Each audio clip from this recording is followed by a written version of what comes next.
We come together this morning in acknowledgement of our need of one another. Some of us need to be heard, but have no one who will really listen. Some of us need to be loved, and some of us need to love. Some of us want to change, but it's too painful or difficult. Some of us are lonely, but afraid to tell anyone. Some of us want to just be ourselves, but we're afraid we won't be accepted as we are. Some of us want to make the world a better place, but feel weighed down by a sense of futility. Some of us don't even know what we need, but hope to find out here, perhaps. So we come together, sometimes in fear, sometimes in trust, sometimes in sorrow, sometimes in joy, but always, always in hope and faith and love. Come, let's worship. Michael Gardner will lead us in our chalice lighting.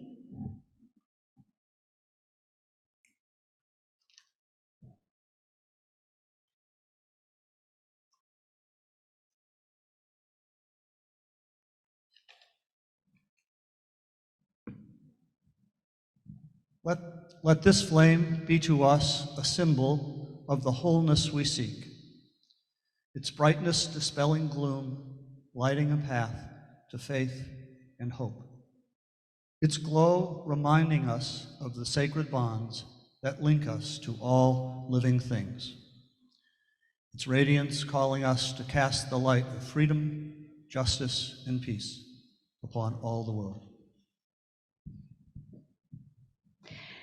So good morning, everybody.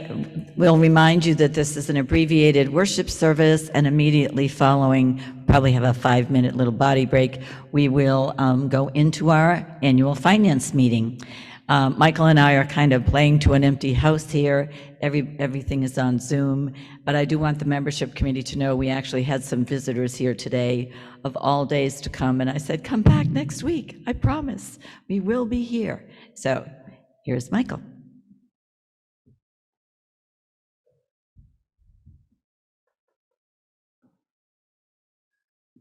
Thank you, Catherine. Thank you for the opportunity this morning. Before I begin, just a brief mention of Bill Shute, who turned 100 on Friday, I think. Congratulations to him on that, and I hope if there are any members of the congregation who plan to send him a birthday wish and haven't done so yet, I'm still sure there's plenty of time for that. He's at Bay Path, and his address is in the book. And in, I think, the UU News for the last couple of weeks. Another pastoral item, just if any of you know of people in the church who could use a visit or use a call, a note dropped to them, please be in touch with Catherine or I and let us know, and so that we can reach out. We have a team of 10 persons doing pastoral work this year, and it's important that we try to make sure we get to everyone. A few years ago, Jack Hill gave a compelling talk at a fisherman's service about the Bible. In the talk, he described all religions as the stories we tell ourselves to explain the otherwise unexplainable. A few years earlier, I had written a poem based upon ideas in a marvelous novel, Gilead, by Mary Lynn Robinson. The point of the poem was that perhaps when it came to the ultimate questions religion tries to answer, maybe we resemble a character in that novel, the character Soapy the cat. I thought maybe, just as Soapy would never be able to understand an Excel spreadsheet, perhaps we humans simply didn't have the mental or physical capacity to understand certain truths, pieces of reality that objectively exist but are beyond our capacity to grasp or understand. Soapy would never understand how to even frame the hypothesis that Excel cells B1 times B2 equals B3, let alone enter the values and get an answer. Perhaps the same is true of us in our quest to find the origins and ultimate meanings of life and death. Maybe there are real answers, but it's just not in our DNA to discover them. The irony is, since we might not have the capacity to learn the answers, we'll never know if there really are any answers to these questions or not. In light of this, we turn to stories. Though I'm no expert, I've always thought of Greek and Roman mythology as religions that tried to explainable to peoples with a much more limited understanding of the physical world than we now have. Their religions explained what they saw and experienced based on what they knew in their own lives. Thus, the sun moved across the sky in a chariot driven by the god Apollo, or in an earlier era, the sun god Helios. Weather, especially thunder and lightning, came from the top god, Zeus, Apollo's father, a god who was quick to anger and expressed that anger in most dramatic ways, throwing well-aimed lightning bolts. Similarly, when the seas roiled, it was because Zeus's brother, Poseidon, was angry about one thing or another. I assume that for many years, perhaps nearly 1,000, people really believed these stories. They weren't tales to tell children, they were truths that explained their world. And these gods, for all their powers, were much like humans, with lusts and jealousies and petty grievances among themselves, mirroring much human experience. They were powerful, but not particularly kindly toward mortals. And so, to appease these gods, sacrifices must be made. Yet, over time, belief in these gods and their fantastical powers and adventures began to wane. Rather than absolute beliefs, these stories became more like tales, sagas to entertain, metaphors rather than truths. Aren't the truths professed by the three modern Western religions, Judaism, Christianity, and Islam, aren't those really just stories? Tales we tell ourselves to answer the so far unanswerable questions: who we are, why we exist, the meaning and purpose of life, what happens when we die. These stories grew when our understanding of physics, chemistry, and biology was about as limited as it was for the creators of Greek and Roman mythology. The stories in these new religions shared with mythology a belief in the supernatural, the parting of the Red Sea, the burning bush, God's direct communication and commands to Abraham, the Immaculate Conception, the virgin birth, walking on water, the resurrection, Muhammad sitting in a cave, receiving the revelations of God through the archangel Gabriel. The world was a very different place when these stories took root between maybe 1,500 and 3,000 years ago. Our knowledge of the world and how it works is so much broader now. It ought to be a lot easier to discount these supernatural miracles. That's why I don't understand how these beliefs have lasted so long, how they have endured, even flourished, despite all the science, all the enlightenment that has blossomed since the time of their birth. Greeks and Romans stopped believing the sun was driven by a chariot across the sky. Why do so many of us continue to believe that of the billions and billions of babies born on this planet, only one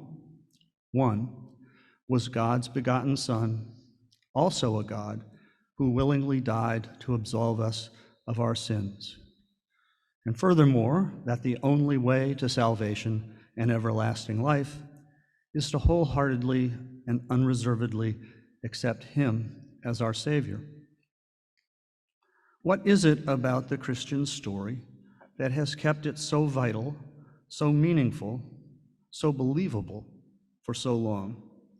Now perhaps 2 or more times longer than the belief in Mount Olympus and its panoply of gods. My wife Sherry thinks it might be because central to the Christian story is a belief in kindness, in forgiveness, in turning the other cheek. And maybe that's so. Greek gods seem to have forgiven very little. Though for staying power, I'm inclined to put more emphasis on the other side of the coin. Not kindness, but threat.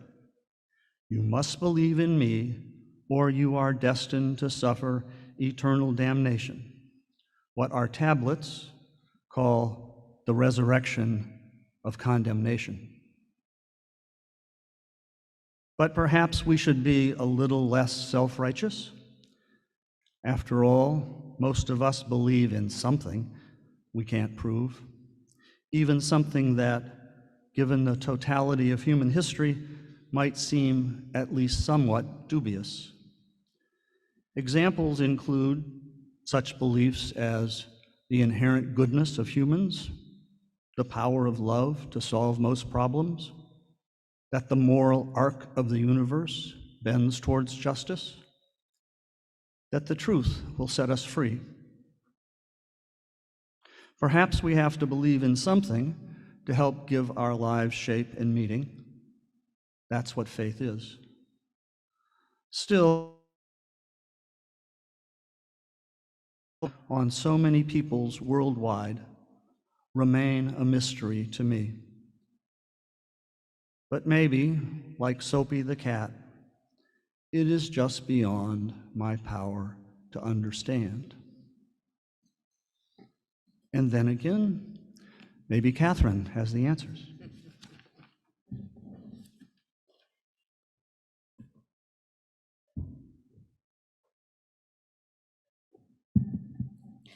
Yeah, the bottom line, Michael, is that it's not about the answers, it's about the questions. I'm going to invoke Jack Hill's name as well this morning.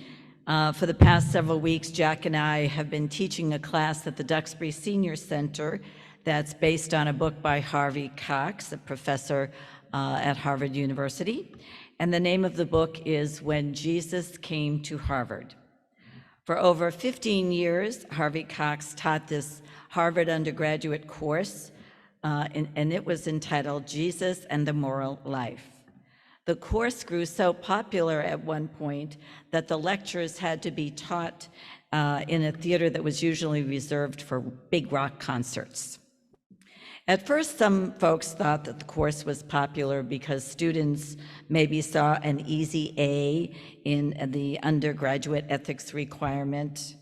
But over the years, Harvey Cox came to see the overwhelming response was a clear sign of a spiritual hunger of his students, a yearning for guidance in an ever more complex and ever more confusing world. A world where moral guidance seemed to shift almost daily. The course was not another look at what's called the historical Jesus, but it was about Jesus, not Jesus the Christ. The genius of Cox's course was that it considered Jesus's contemporary significance by concentrating on the stories that he told and the stories that were told about him. Cox emphasized that Jesus was, after all, a Jewish rabbi, and in the best rabbinical tradition, Jesus' approach to questions about the good life, morality, responsible life was to tell stories. Always the rabbi, the teacher, Jesus would ask provocative questions, and he would tell these captivating stories, all to stir the moral imagination. In Cox's words, to envision alternative possibilities and to see beyond what sometimes appears to be an impasse. So Cox showed his students in class and all of us in the book that he wrote how we can extrapolate from Jesus's stories and parables and bridge that gap between the ancient and the modern worlds. For example, the Annunciation story inspired a discussion among the Harvard students about selling embryos to wealthy couples who couldn't conceive. And the Sermon on the Mount led the students to talk seriously about considerations, all kinds of considerations about money.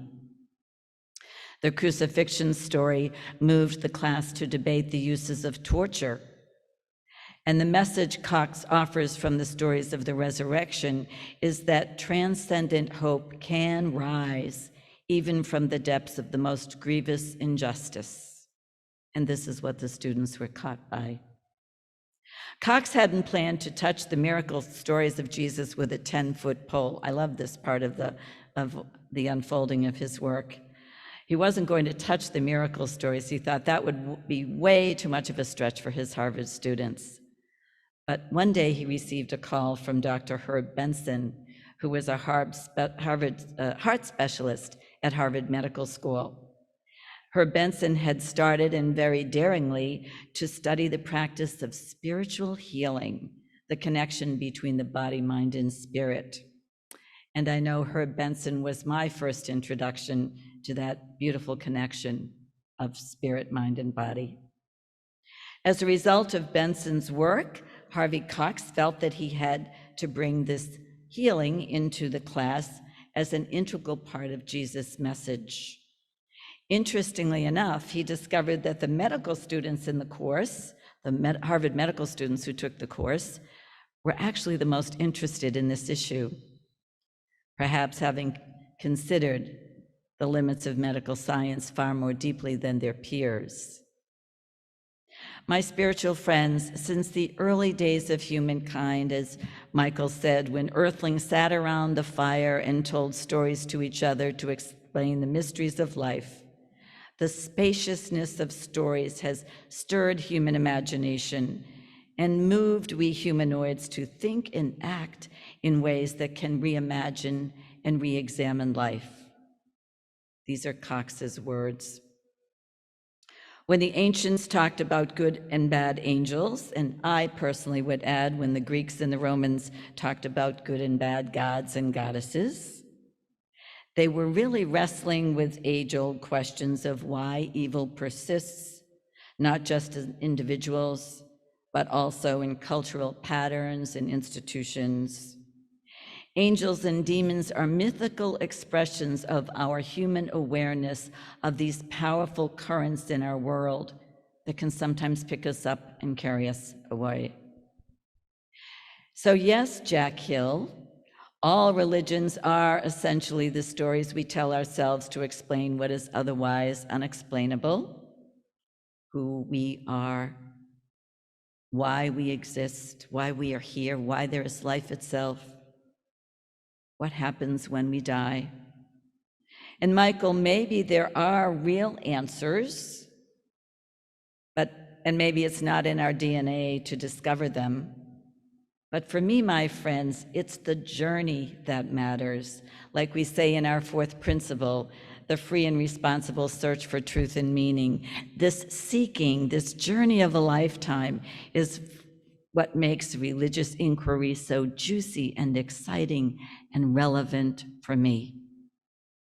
And in the mix for me are all the stories of the ancient gods and goddesses, the sutras of the Buddha, the parables of Jesus. It's all grist for the mill of my spiritual imagination. So for me, Christianity somewhere along the line lost the mystery and the magic because it became too straightforward, too rigid. The fun for me is the spaces between the lines. I'd like to close with this wonderful quote by the poet Rilke. Be patient towards all that is unresolved in your heart, and learn to love the questions. The questions are like locked rooms and like books written in a foreign tongue. But learn to love the questions. Do not now strive to uncover answers. They cannot be given you. Learn to love the questions. So a lot of fun doing this, two voices here this morning. Hope a little food for thought, food for your religious imagination. A brief announcement before we take a little 5-minute break, body break, and we'll regather for our annual finance meeting. I hope you don't go away. We do need a quorum, number one. And I don't believe the finance meeting will last all that long, so please do try to stay on board. I do want to tell you that next Sunday, October 3rd, to honor and learn about Native peoples, we'll have Tim Turner, a Native American speaker from Plymouth Patuxent Museum. And Tim will describe the way of life of the natives, their careful use of land and water, and their earth-based spirituality, yet another type of spirituality that's grist for our religious imagination. Tim will bring many fascinating Native artifacts to help us visualize the culture. The service will actually be in the Harvey Assembly Hall with its beautiful new floor, so we hope that you'll be able to attend. There will also be a Share the Plate to raise funds for the Native American Development Institute that assists tribal groups in 22 states. You'll learn more about that next Sunday, so hope to see you then. So we will enjoy a little organ music, take a little body break if you must, and we'll resume in about 5 minutes for our annual finance meeting.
Let's see, I guess we're getting ready to go, and I wanted to make sure that Jean is all set to get things started. We're about to have our financial meeting, and Jean Penvan is our moderator. I'm Jim Hamilton, the governing board president. And so, Dustin, if you could highlight Jean and be ready for Catherine's introduction, I think we'll be in good shape.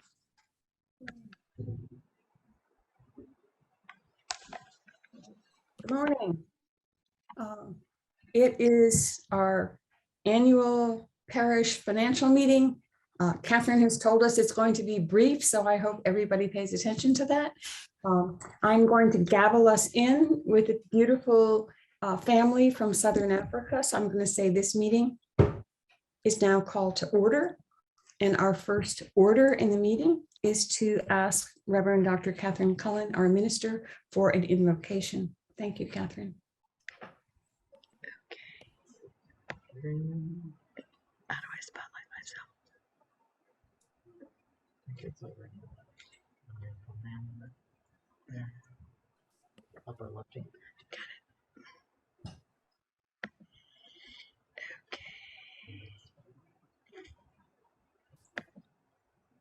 Okay. Sorry, it's a little confusing. We're working out of the sanctuary here. So here are the opening words. These are the words of Universalist Minister Olympia Brown, the first woman minister, and they are beautiful words that are timely even in the 21st century. Stand by this faith, work for it, and sacrifice for it. There is nothing in all the world so important as to be loyal to this faith, which has placed before us the loftiest ideals, which has comforted us in sorrow, strengthened us for noble duty, and made the world beautiful. Do not demand immediate results, but rejoice that we are worthy to be entrusted with this great message, that you are strong enough to work for a true great principle without counting the cost.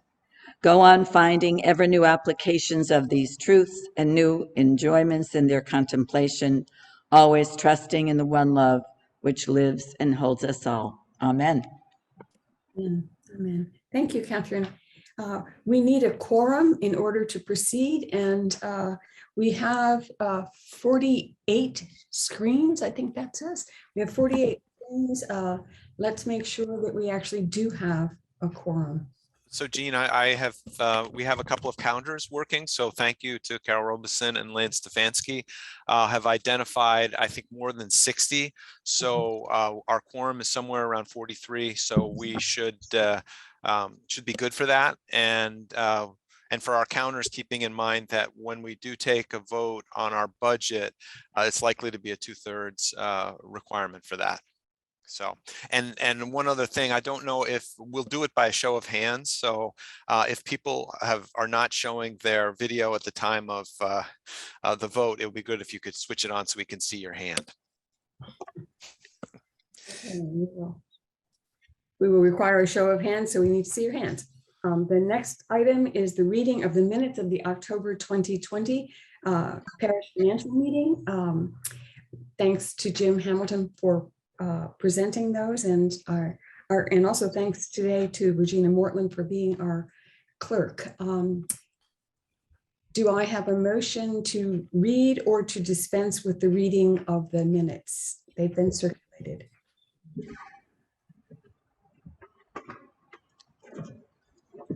Let me just see. I'm trying to. So moved. Okay, a second. Second. I see a second. Thank you. So we will dispense with the reading of the minutes, and we will move to the review of reports of the following committees.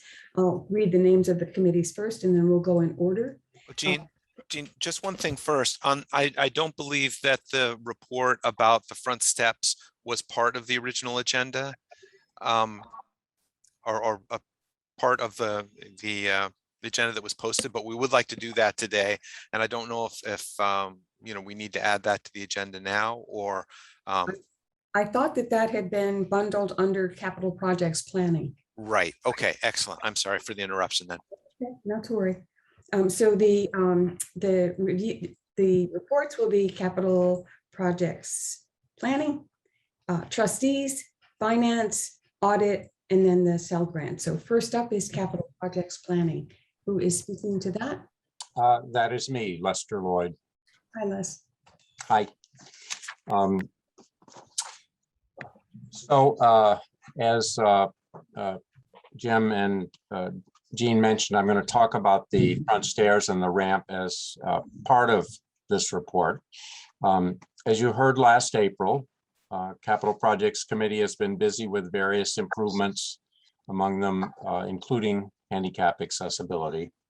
The Capital Projects Committee has developed a plan for fixing the front steps of the meeting house so that they are safe and meet modern standards of accessibility. I am providing today an informational update on that work. Now, let me see if I can share my screen.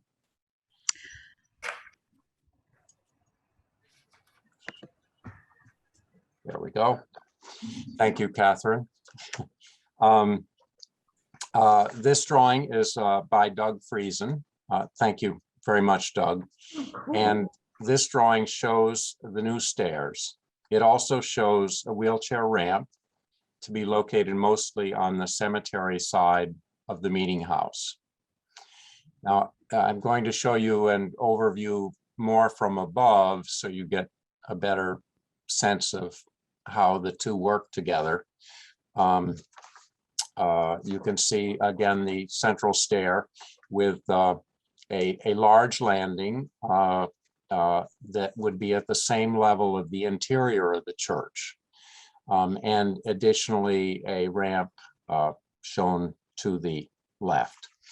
The core of the stairs and ramp would be reinforced concrete with granite facing on the stair surfaces that are visible from the street.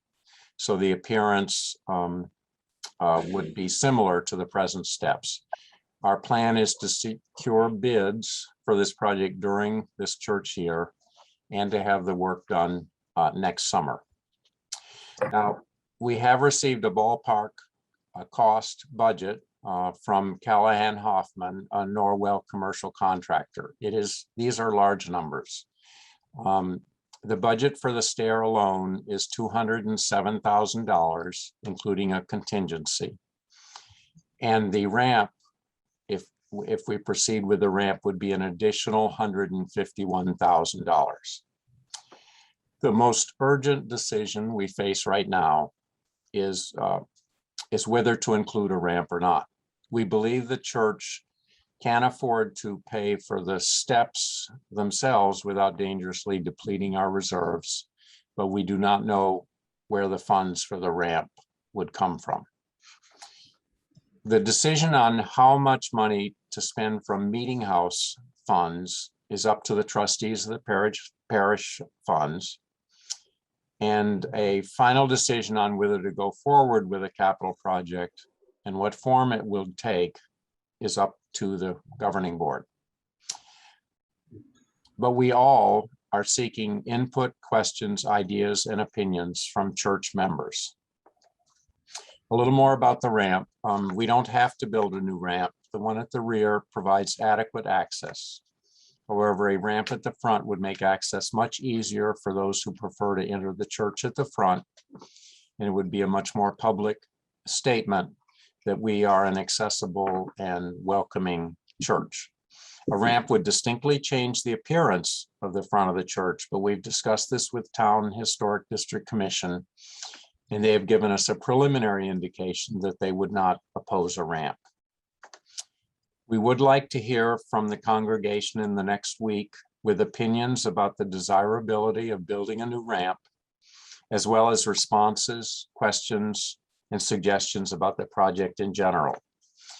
John will also be covering this information in a note in the bell ringer for people to read it as well.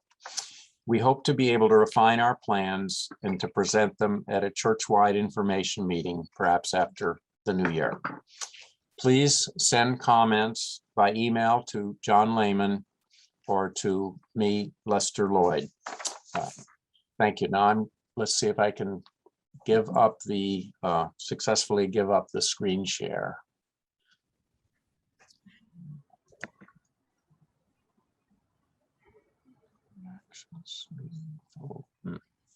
Let's see there. There. Thank you, Catherine. You're welcome. Okay, Les, do you have more to say about capital projects? No, we discussed the other work by capital projects in the spring meeting, the previous spring meeting. Okay, and do you intend to have questions and comments now, or you intend to have that in email? By email. All right. Okay, thank you very much. The next report is the trustees of parish funds.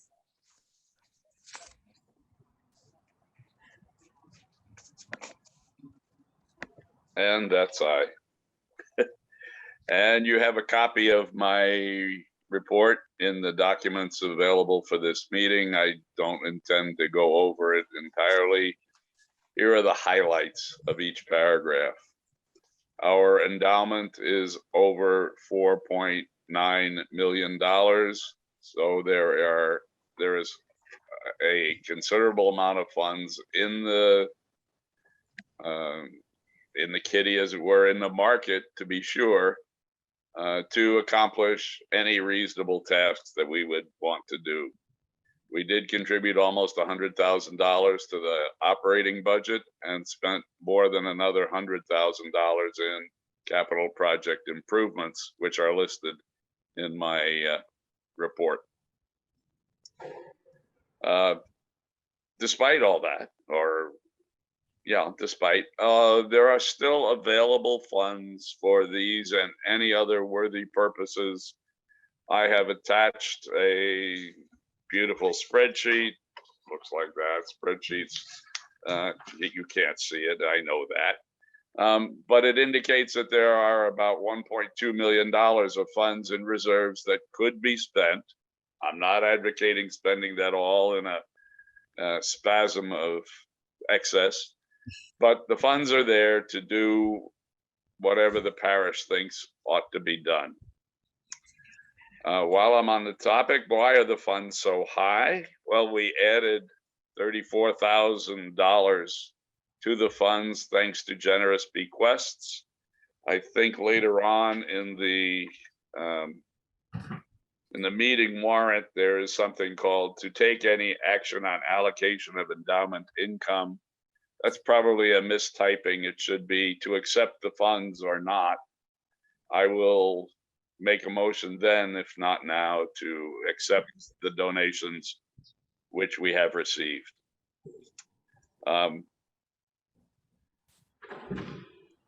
Importantly, and as stated at this year's program meeting, the coronavirus affects not only our bodies and psyches, but potentially our pocketbooks as well. Your church can help. There is a Bradford Fund dedicated to the financial assistance of needy parishioners. If you know of anyone who is that way, or if you yourself feel that, you may get in touch with Minister Catherine or the chair of the Board of Trustees. Yeah, that's me. All requests and grants are treated confidentially. So our phone numbers are on my report. They're also in the church directory. And I remain open for any questions you might have. Okay. Any questions for Lynn? I can't see hands. Or are there people who have full screen and can see hands? People can also unmute and scream, but I'm going mute. Okay. All right. Next. Seeing none, thank you very much, Lynn. We'll move to the Finance Committee report.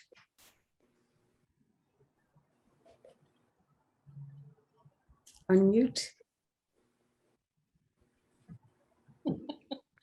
Hi, I'm Nancy Landgren. I'm chair of the Finance Committee. This is an unusual kind of finance report. I had some help doing a nice, I know you can't see it, colorful chart, which should have gone out. It may or may not have gone out. If you want to see it later, I will tell you about it. This is what I'm calling the short history of the cell funds and their current status. This is a short history of the cell funds. In 2003, First Parish began receiving revenue from the cell antenna in our steeple. The first year we received $37,000, $37,906. We didn't know how long we would receive this money, this revenue, or if there would be more providers, or how we should spend the funds.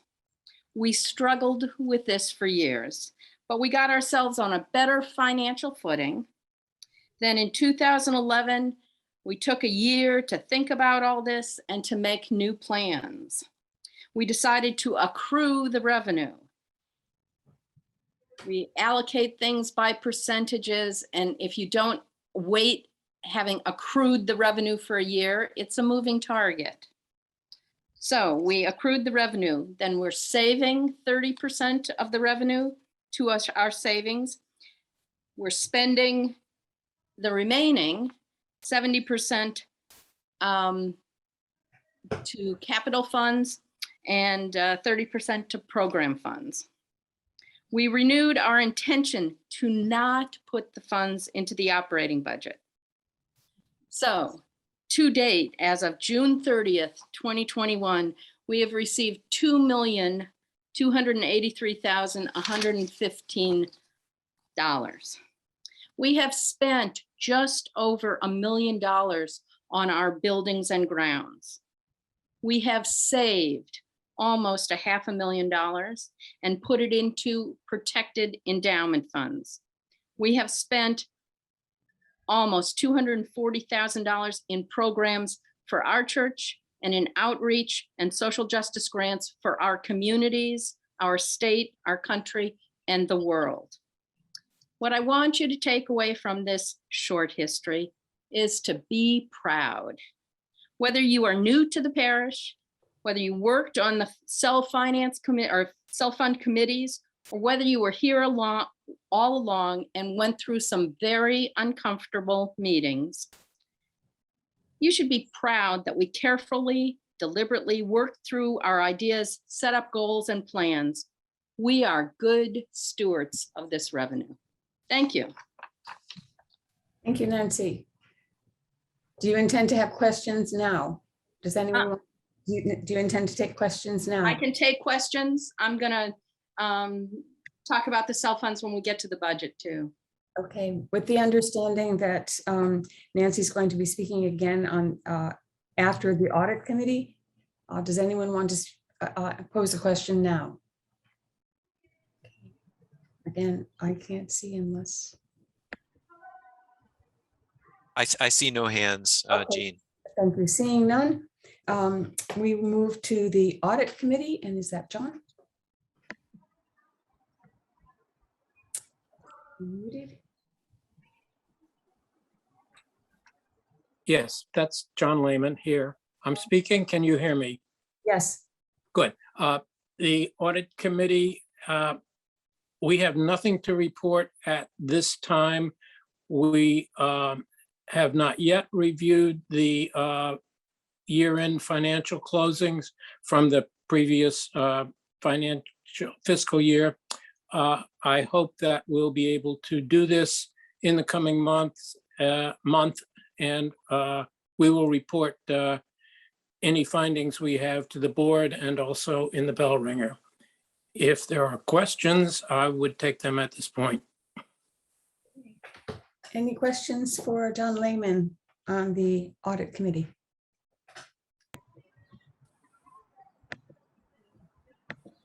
Seeing none. I don't see any hands. No, I don't see any hands. Thank you. Thank you, John. And next is then back to Nancy with the Cell Grant panel. I think that's actually me. Yeah, I'm not on the cell grant. Yeah. Okay. Yes. So I'm going to quickly share my screen here. Hi, Carl. Dun, dun, dun, dun, dun. Find the right.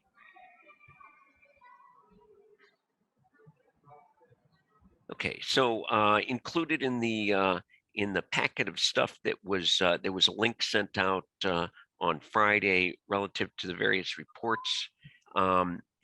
There were two different things that showed our cell program grants for this past 2021 fiscal year, and also sort of where we're going for the upcoming year. There's more to be done on the upcoming year.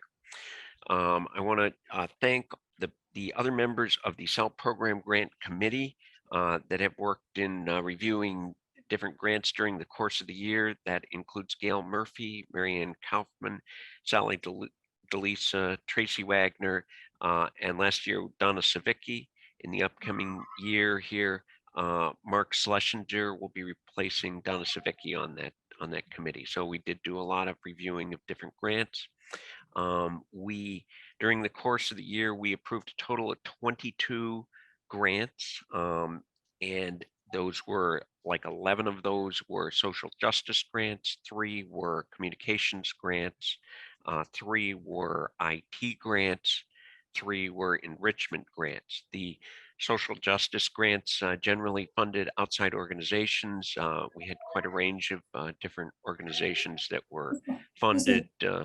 Excuse me, Carl. Yes. Are you intending to have what you're saying now show up as a screen share? Oh, did it? Because it's not showing. Don't know what's going on there. So at least from my perspective, the screen share is black or blank. Okay, hang on a second. Let me try this again here.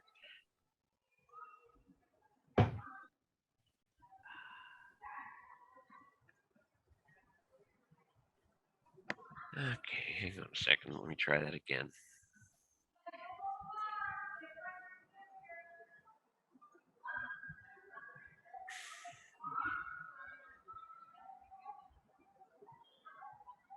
Okay, I'm not. Oh, wait, resume share. Is this work? This is not working. I'm very sorry, but anyhow, I'm not gonna. As soon as I start the sharing, it seems to stop sharing right away. I'm not quite clear what the. Carl, maybe you could continue talking and I could try and share. So why don't you unshare Okay. and I'll see if I can have any better luck sharing. Yep. Which is the PDF that you're talking about? Yeah, this is the one that says it's cell program grants, cell program funds available and granted fiscal 20. Okay, that's good. That should get me where I need to be. Let me you just keep talking. So, yeah, if I get it up, so then anyhow, that'll be great. Yeah, so beyond the various social justice grants that we granted, we also granted a number of communications grants, one including the Envisioning the Sanctuary Meeting House in the 21st Century that was granted. And that's actually, Jim's talked a little bit about that. We'll talk more about that on a going forward basis. A number of IT grants that were approved. A number of these were to do things like assist with supporting the Zoom services that we did during last year, and those functions there. There were enrichment grants that were approved. These included for the worship and music committee during the past year. So a couple of these grants really assisted with our process of conducting our services through last year, and were very helpful, I think, in terms of yes, that one actually is the next year's one. Do you have the other one there, Jim? Yep, I do.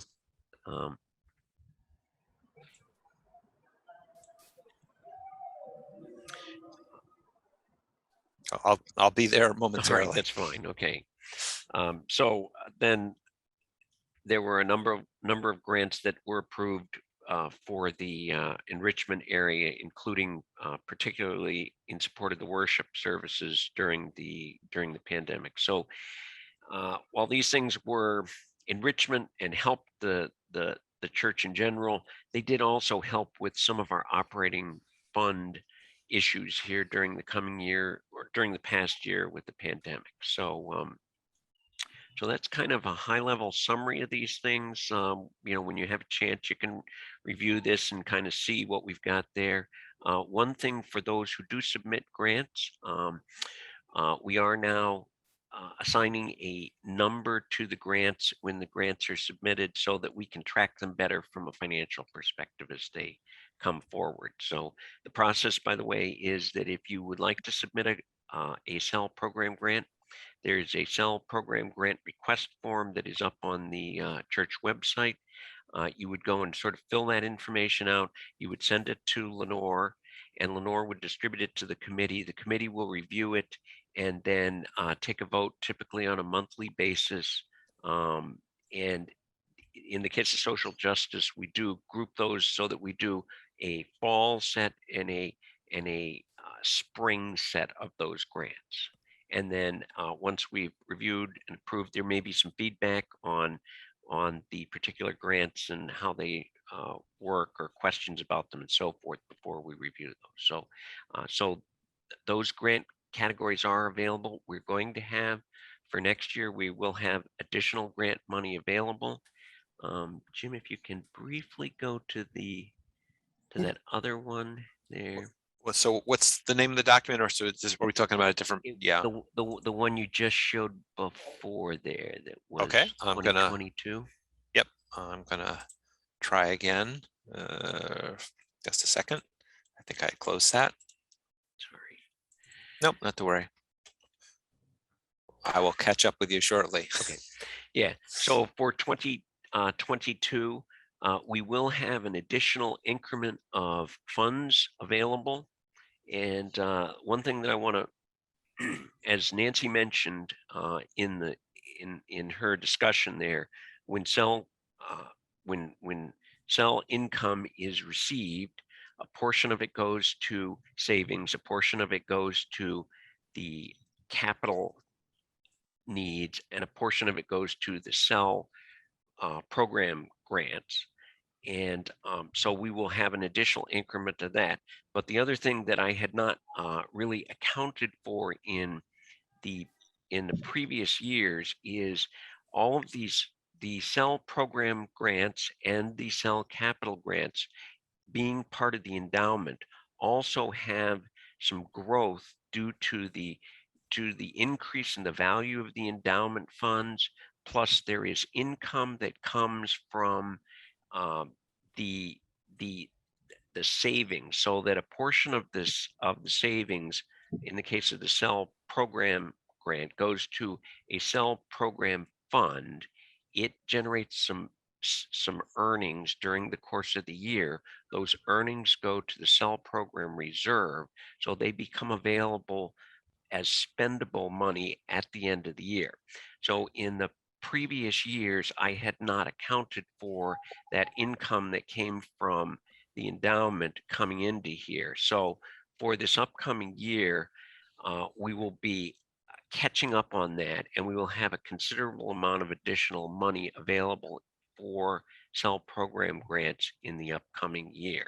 In total, if you look in the detail at Lynn's report, I think he's reporting that we have $119,000 in the CEL program grants category. Some of that we've already allocated. That's approximately, I want to say, about $11,400 has been, as of the end of the year, that we had already approved grants, but the grants have not been spent yet. So there's some amount of that.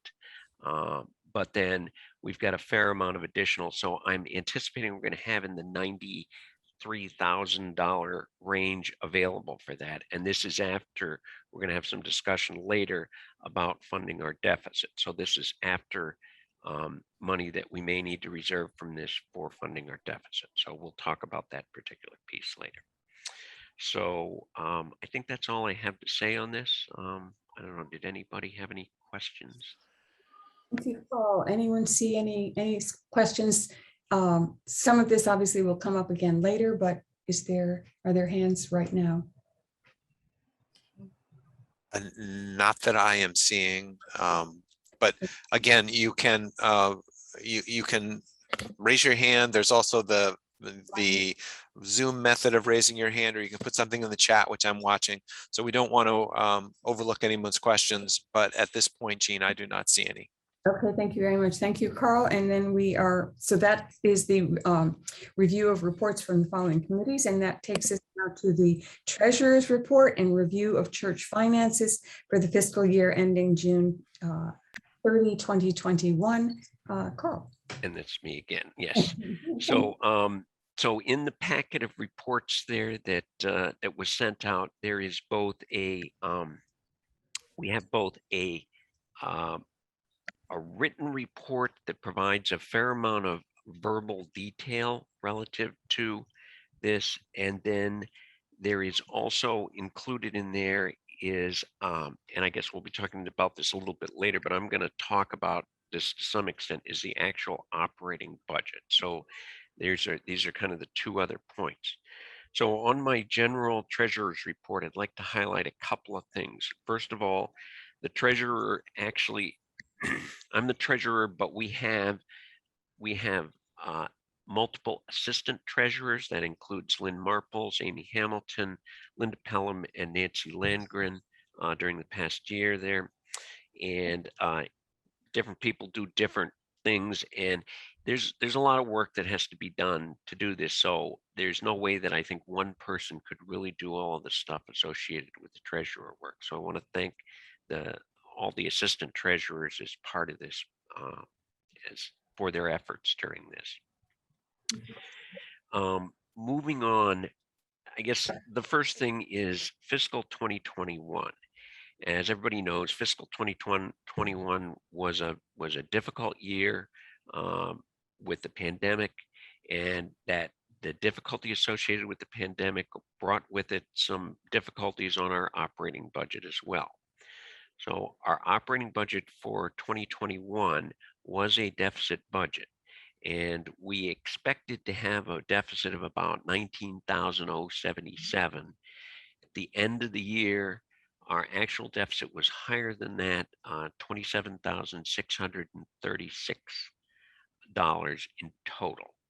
Now, there are a number of reasons for this, but they're mostly related to COVID-19 lasted longer than we had anticipated at the end of the year. We had anticipated that we would have some amount of income towards the end of the year for things like an abbreviated summer fair. We had anticipated that we might have a very abbreviated version of a December Fest last year. Neither of those events were able to take place because of the pandemic. So as a result, we didn't get those additional amounts of income. We had a pretty, in terms of building use income, we had a fairly low target on that of about 4,000 because of the pandemic, but we didn't even quite hit that amount as well. Now, most of our expenses for the year were well within the range of what we expected them to be. We actually came in from an expense perspective about, I believe it was about $10,000 less than what we had expected. But because of our income didn't come in as high as that, we did end up with a net deficit for the year. So the result of that is that we've funded this deficit with funds from what's called the deficit reserve. Now, the deficit reserve is a fund, we sometimes refer to it as the rainy day fund. And we had, at the beginning of 2020, we had something like $56,000 in the deficit reserve fund. So we funded last year's deficit because we had a deficit in 2020. So we had funded 2020's deficit from that. And we had, as of the beginning of 2021, we had about $28,996 in the deficit reserve. So we're going to take that $27,636 out of that. There is some additional funds that we got from the growth of the endowment fund, since the deficit reserve is an endowment fund. So that what we're ending up with is $1,944 left in the deficit reserve after we close out fiscal 2021. So it's good that we had that funds, but it takes us to where we are relative to 2022. So as we're going to be discussing, and I'll talk a little bit about it in a minute, the 2022 budget we've proposed is more of kind of a normal year budget. So various things that we did not include in the 2021 budget are brought into the 2022 budget. And as a result, but in some cases, there are some things that we're still seeing an impact associated with the pandemic. So this includes things like, for example, building use. Building use in previous years, we were bringing in something like we had in 2020, we had a budget of $13,600 for building use. We're budgeting $9,000 for this year. And then there are some other factors that are also hitting our expenses for 2022 as well. One of these is inflation. Inflation, as many people may know, has increased pretty significantly this year. One of the things that we do is we provide salary increases for the staff, and we base that on the Boston, Cambridge, Newton Consumer Price Index for workers. That particular index went up 4.43% from July of last year to July of this year. That's a pretty significant increase. In previous years, if I look back over 20 years, the average is something like 2%. So we had quite a bit in our proposed 2022 budget. Our salary expenses are up more than we would normally see in a normal year. So that also increases the impact on the budget. Our pledges for 2022 are up pretty significantly at $185,177. We do, however, take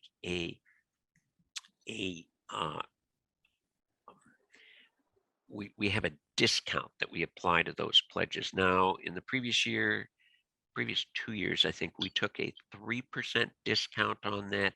We didn't quite hit that in 2021.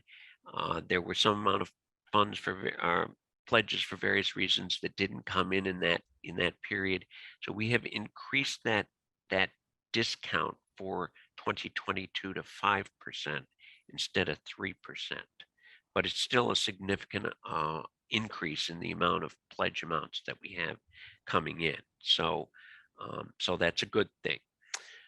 Some other things there, we are planning for 2022 to have a normal December Fest, a service auction, the summer fair, and one additional fundraiser that we're also planning to try and do. So we have, from budget perspective, we're assuming we're going to get back to kind of a normal process associated with these fundraisers, which are important towards our income for the church. One thing we did last year that we needed to get back to what a standard way of doing this is that we funded the youth advisor last year with a Cell grant. This year, it is part of the operating budget, which is where it should be. And the youth advisor's done a great job. And so it's something that we need to include in our budget during this period. So committee budgets in general, pretty much back to where we would have them from before the pandemic. So the net is we have a budget for 2022 that's coming in with a deficit of $10,663. Now that is higher than the 1944 that we have remaining in the deficit reserve. So we're going to talk a little bit more here about what the proposal is to address that. And that proposal, I'll let Nancy talk a little bit about that, but our proposal is that we would take some of the Cell program reserve funds and fund the remaining portion of the deficit with those Cell program reserve funds. So that's kind of the summary of that. And at this point, that number would be about, based on where we currently project that, that would mean that we would need to take about $8,719 from cell program reserve to fund this additional deficit for the upcoming year. So I think that's the core of that. I do want to mention that the operating budget, Jim, can you try and actually display the operating budget, share the operating budget?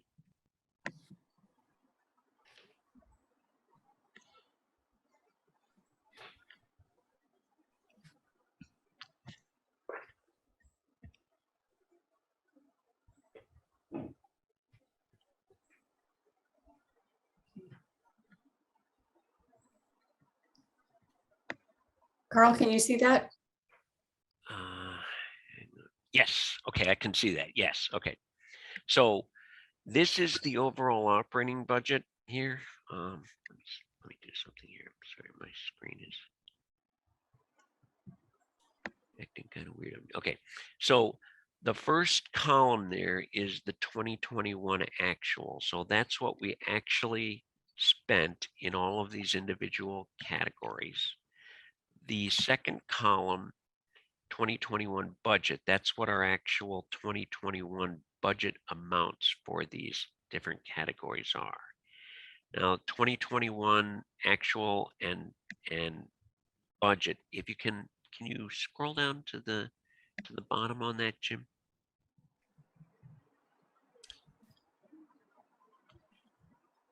Yeah, so I'm having my trouble seeing. So the amounts in terms of the actual deficit, the 27,636 would be kind of the last number in that particular thing. So that's the amount that we're covering with the deficit reserve from 2021.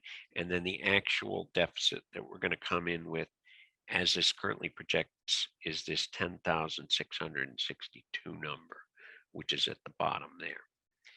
So I wasn't gonna go through the individual details of this, but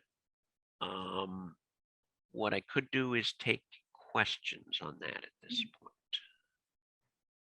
Carl, that seems fine. Carl, did you want Jim to leave that document up? Sure. Sorry, Jim. You're muted, Jim. Jim, you're muted. Sorry, I took that down because I was wondering if there was anybody who had questions, and I would not be able to see hands if I'm displaying Sorry. that. Yeah. Maybe somebody else could do that. But if we want to, if Carl, if you do want me to get that back up there, we can. It's just I would need somebody else, like maybe Carol or Elaine, to keep an eye out for questioners and then unmute if they see them. Do you want me to go back to that? No, I think that's fine. Why don't you? Why don't we just see what we've got in terms of questions? Thank you, Carl. People have had access to this if they wanted to do it from the download themselves. It was available to everyone. Are there questions for Carl? There's been a lot covered here. But I'm not seeing any hands, and I'm not seeing anything in the chat. So I think there are no questions. Jim Hamilton, Oh yes, just a second. Who's that? Mike Wilson. Hey, Mike. How are you? I'm great. I have two questions. One on the line item for a religious education secretary salary. Just questioning What that is? what that is. Yeah. So yeah, the religion, what the line that we list as RE secretary salary is not actually an RE secretary. What that is that is funding for child care for the nursery during when we do in-person religious education. The expectation is that we're going to have an adult person in there and then a youth in there during the services that we're going to cover. Now, that's not, the expectation on that is that that would run us, I believe it's $50 a service for the adult and $25 for the youth, but we're not expecting we're going to do that for the whole year. Okay, so it's not a secretary. It's not a secretary. Yeah, that's the the line item descriptions in here are once we kind of put them into QuickBooks, it's kind of hard to change them.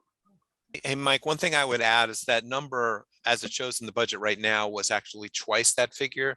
And that's what would be likely if there were in-person services the entire year. But in discussion with Kate, it was clear that that money, you know, knowing that there are not a lot of in-person events coming up in the fall, would not be as high. And that was why, with her agreement, we were able to reduce that. Gotcha. And one other question. With seemingly, I know that certainly the past year, the building usage was minimal, but I see we are still funding a sexton's assistant. And I guess I just question, why are we paying a sexton and now we're paying for an assistant when it appears that building usage is not what it had been? Yeah, so the numbers that we've got for sexton and sexton assistant, we've had a sexton and a sexton assistant for a long time, associated with maintaining the church there. The numbers that we had for last year were significantly less because we didn't have the amount of building use activity. But I think I saw John Lehman raise his hand, and maybe you want to talk, John, about where we think we're Yes, going on building use. I'd be happy to. Building use is really coming back very strong for this year. As you see, the projection is that we'll have $9,000 of income. That means that we're going to have a lot of outside renters using the hall. The Bay Players are going to have a full season. The middle school ballroom dance classes are twice as popular as they were in years before the pandemic. So there's a lot of built up desire there. We've got contracts in hand for uses most evenings in the hall, outside rentals through January, and considerable amount for the spring term. So yeah, we're going to have a lot of work for the sextons, comparable to what it was before the pandemic, I believe. Yeah, some of them won't. There's a few things like South Shore Music that I don't think starts up until January, but others are starting now, right? That's right. Starting next week. And this is Catherine. I can also add that the number of memorials and weddings are off the Richter scale. We are doing all the makeups that didn't happen for the 18 months during the pandemic. So anybody who's been around the church for the last 6 weeks knows we are extremely busy and need the sexton help for the cleaning and the turnovers.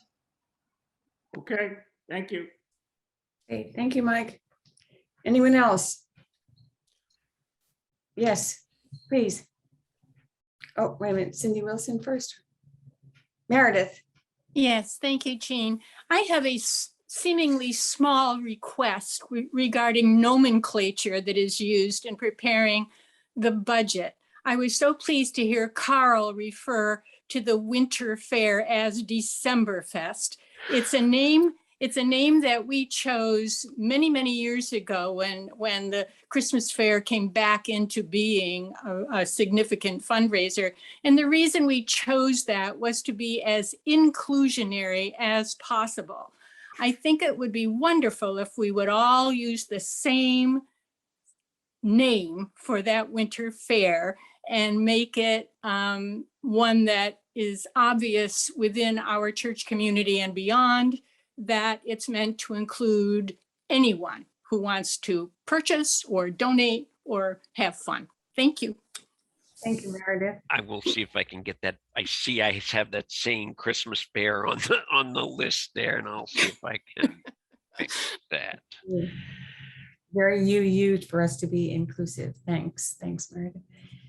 Any other questions for Carl? Any other comments, questions? Okay. I'm not seeing any.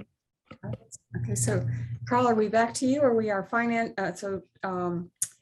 Treasurer's report review of church finances, fiscal year ending 21, presentation of and vote on the budget for the fiscal year beginning 2021, Finance Committee Chair. So Nancy, do you want to make a motion on that? then? I'm being told that we're supposed to accept all these reports from the treasurer's report. Okay, So I move that we accept the treasurer's report. Do I see a second? Second. All in favor? All in Aye. favor? Thank you. Thank you. Accept- Okay, and then, Well, I hold it just a second. I do want to be sure. I'm sure everybody had their hands up, but I don't think our counters really had enough time to do it. So if we could see another set of hands, and Carol and Elaine, I'm sure this is going to be a landslide on this one, accepting the reports. And all I'm seeing is hands as I look, but I do want to make sure that yes, I would say that is virtually unanimous there. So again, for Regina, that was I won't say unanimous because I can't say I saw everybody's hands, but I would say well over 50%. Okay, I'm sorry. I thought that when we got to the budget, it was really going to matter, but at this Oh, point. no, it certainly will. And that's why I want to be sure our votes are, we get a little practice in but advance. so that was just on my reports, not on right, the the recommended budget. Yeah. Exactly. Thank you. So back to Nancy. okay, so this is the motion about the budget. I move with the approval of the Finance Committee that we approve funding of the deficits for FY21 and FY22 with funds available in the deficit reserve, surplus reserve, then from the cell program fund reserve. No, And that we accept this budget. Nancy.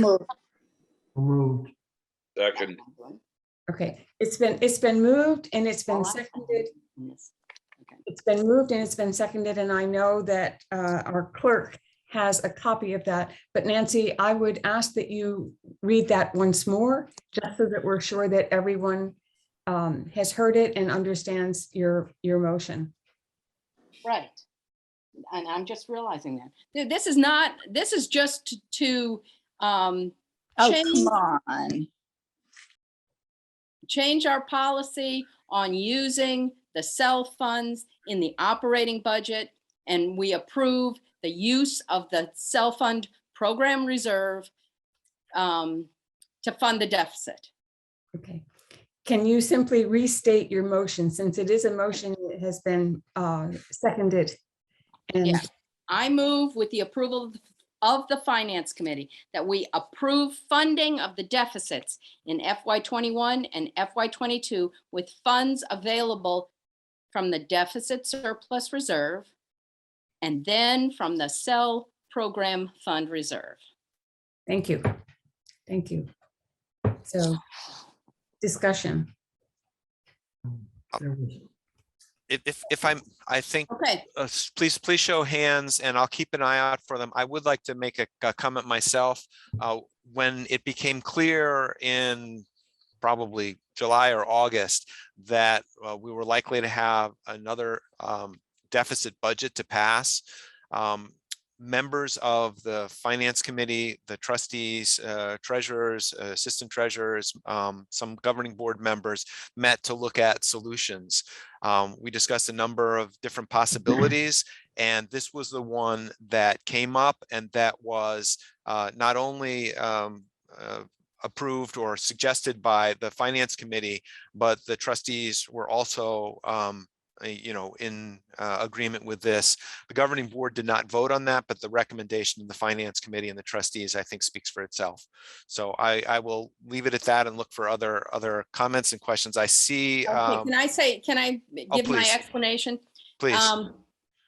Having told you how much we are proud of our use of cell funds. This is deviating from that idea of not using it from operating budget because we are in extraordinary times. This is a time when we have a savings that is for programs from the cell funds, and we should use it. We should acknowledge that it's an extraordinary thing, and I hope everybody will approve this. Okay, thank you, Nancy. I see Rob Robinson's hand. Jean, can you see if what Regina wants first as our clerk? I'm sorry, Regina? Yes, can you hear me? I'm sorry, I couldn't, yeah, I couldn't see your hand, but I can now hear you, yes. This motion, I presume that on the last line you wanted to add, and that we accept this budget. No, I think we should do two separate two separate Okay. motions. Okay, thank you. Okay, thank you, Regina.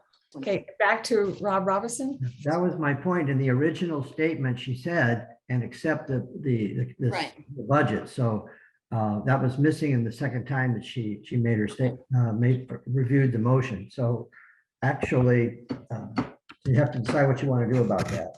Yeah, excuse me. I would like to do it as I've written it, as I sent it out, which is to say, let's change the rule on the cell funds. Let's acknowledge we're doing that. Okay. So it is a single motion. And I'm going to read it again from what was sent out. I move with the approval of the Finance Committee that we approve funding of the deficits in FY21 and FY22 with funds available in the deficit surplus reserve, comma, and then from the cell program fund reserve, end of quote. That's correct, Nancy? Yes? Correct, yeah. And that's one motion. That is not a motion to accept the budget. Okay, so. Right. And then I would like some clarity on that as well, because this vote, I think, would then be require 50% approval, or would it require a 2/3 approval? John, or maybe Bob Clark could speak to that point. Well, this is John, and my view on it is that this vote just requires a simple majority, because the method of financing, using the whole cell income and applying it to the program reserve and the capital reserve, et cetera, that all was adopted in 2016 on a simple majority vote. So to change it seems to me to only require the same vote.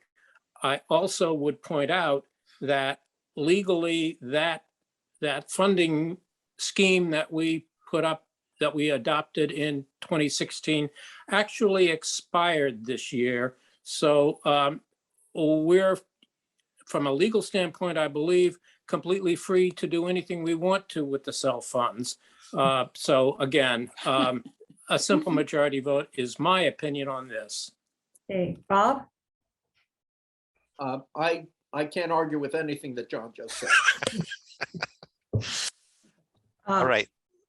I would also like to see if there are any other questions about whether this should be a simple majority or not. If there are any other comments, what else we need to say about this before we move on to discussion.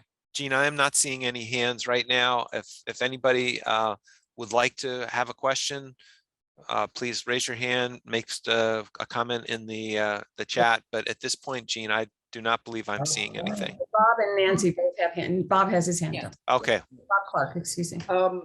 So I think we're in the middle of, given what John just said and what I supported, we're in the middle of making a considerable exception to what our policy has been, and using that as a tool to not have a deficit budget. So at the end of this process, we would have 2 majority votes, and assuming that everything is approved, an approved budget. And as I said, I can't argue with anything John said. Legally, I think that's right. But in terms of process, I want to make sure that we all understand that we're kind of walking around the fence here rather than climbing over it. I hear you, Bob, and I think it's back to Nancy's point about this being an extraordinary year. I don't think we would be likely to do this in regular times. But it is, your point is interesting. So you're saying essentially that if we approve Nancy's motion, we no longer have a deficit budget, and therefore the vote for the budget is a 50% vote rather than a 2/3. I absolutely disagree. The funds that will cover the deficit are not part of that budget. It's a deficit budget, even though we know where we're going to cover it from. So Nancy's motion would be, we could vote Nancy's motion as a simple majority, but the budget, we would have to vote with the 2/3 majority. That is my understanding of it. And that is what Lynn has got a thumbs up on that. Is that everyone's understanding? So essentially, I'm hearing Bob say no, and I am honestly, I think that from a Robert's Rules of Order, I would be more comfortable if we took that 2/3 vote for the budget, because in the sense that Lynn makes, it's a deficit budget. We're covering it not with revenue, but with cell savings. And again, I think we need to acknowledge that fact, but I think it is the best option that we have, and one that I think will certainly help us this year and to get out of the hole that the pandemic has dug for us. I think the one other thing that I would add to that, I see Cindy's hand as well, is that the importance of our youth programs and our young families is really, really important here. And this is not a time for us to be, over tightening belts and cutting so that we can really just meet a budgetary need, when we know that we've been good stewards of the cell money that's been coming in, and we have those funds, and I think using them now is appropriate. So Cindy, I saw I'm sorry, Jean, I'm getting in the middle of this, but I will note that Cindy's hand is up. Hi, Cindy. Hi. All I was going to say is that as far as the simple majority and the 2/3, is that we're not actually going to take this money that's in the cell deficit and the cell savings and put it in our budget. We're just saying, yes, if at the end of the year we still have a $10,000 deficit, we know how we're going to fund it. And so the budget that we're going to vote on is still a deficit budget, even though we know, but the money is not going to actually flow in now. It's going to flow in only at the end of the year if we still need it. Who knows? Maybe we'll have banner fundraising or, whatever, and we won't need it. That could be, right? But so this budget is still a $10,000 plus deficit budget. And I would second and third the people that have said that this is an extraordinary circumstance. We are in this predicament mainly because we haven't been able to do any of our fundraisers because of the pandemic. And,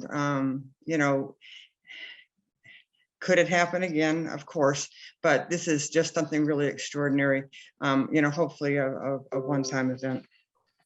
That's all I have to say.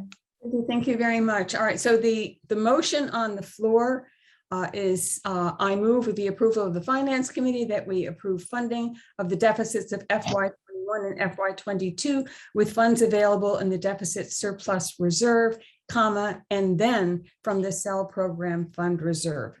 That's the motion on the floor. We have a second. Do we have any more discussion before we have a vote? And it's my understanding that this needs a simple majority to be accepted. Are people ready to vote? Okay. All those in favor, please put up your hands.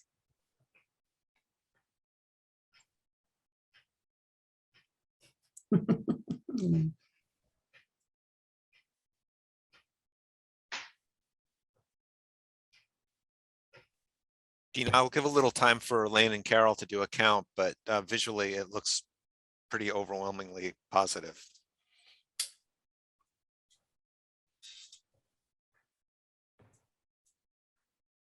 Yep. All right, so Carol, Elaine, do you have anything to report? Please unmute if you do.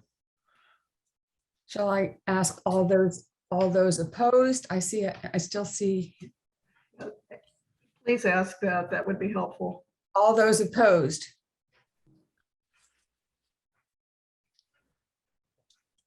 I'm on this page. It's not opposing either. It's abstaining then. I see no opposed. Any abstentions? Abstentions, any abstentions? Okay, Okay, the attendance at this point is about 59. It's fluctuating. People are coming in and out, so it's kind of hard to tell. But it appears to be unanimous. okay. I agree. We will take unanimous. Thank you very much to the counters. Okay, so motion 1 has been approved. Nancy, I move that we accept the budget. okay, there, do I have a second? Second, Discussion.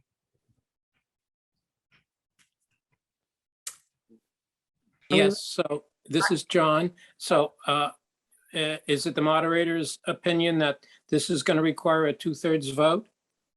Yes, it is.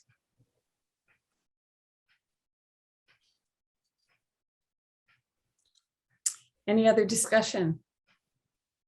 Are we ready to vote? Are we ready to vote? Okay, oops, Cindy, did I see you pop in? Okay, all those in favor, please raise your hand so we can see them. Raise your hand up.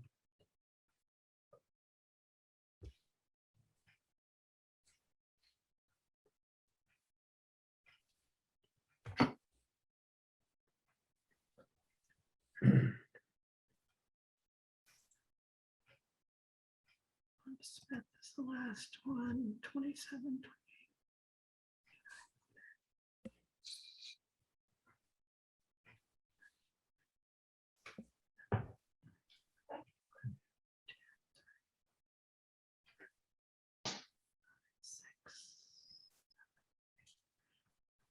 I get 47, which is more than we need for 2/3.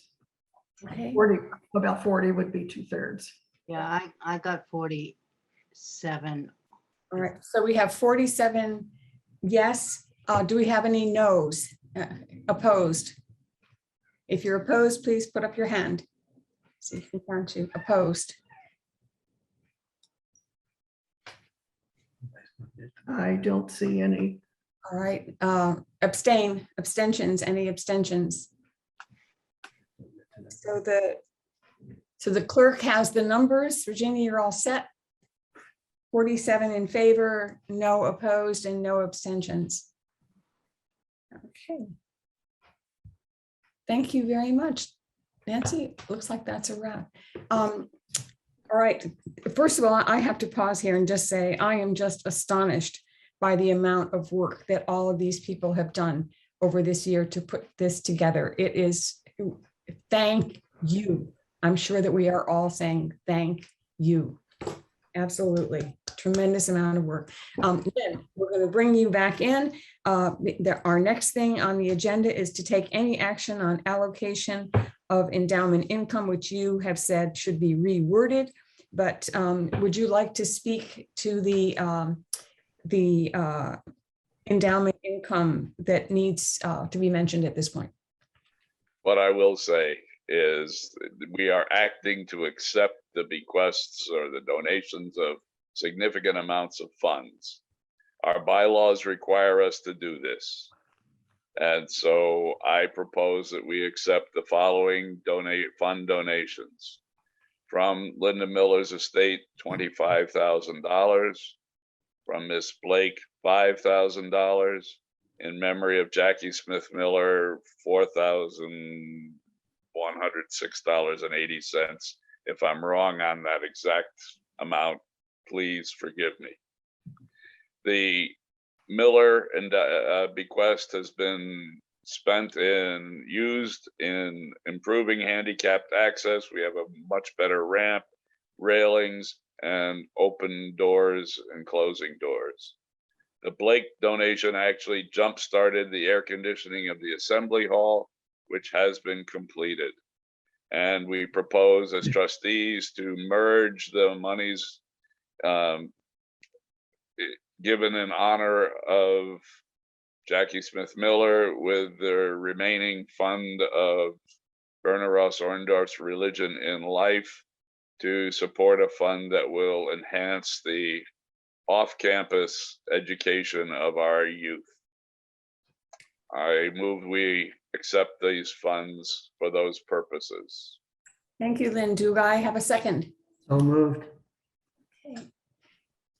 Discussion. Okay, we should probably have, there's a big thank you again on that in terms of discussion. All right, we also need to vote. All in favor of accepting these generous funds for First Parish Church and our fortunes?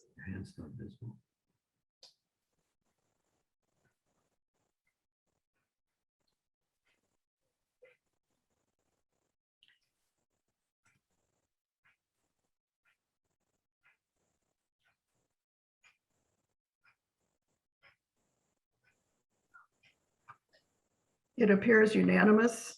Okay, thank you very much, Carol. So a big thank you to everyone.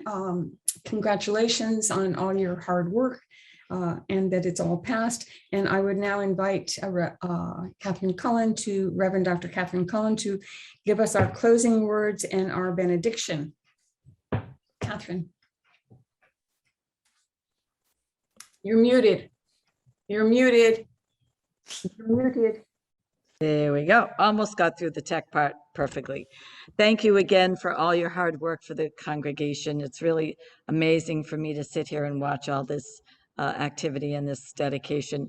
As Olympia Brown said, we are standing by our faith. So I offer the benediction that I offer every Sunday. Until we meet again, may you be blessed. Now go be a blessing to the world. Hope to see you next Sunday for a very interesting service, and it will be in the Harvey Assembly Hall. Thank you, Catherine. And again, from Southern Africa, I adjourn. Thank you. Can we all just leave ourselves? Everyone just leaves? Do you want to go into breakout rooms, or are you wanting to just go about your day? I think people are headed out. They're voting with their feet. Okay. That's it. Yeah. Good. See you next time. Enjoy the day. Jean, very nicely done. Thank you so much. Thank you. Thanks. Well done, everybody. Thanks. Thank you, Regina.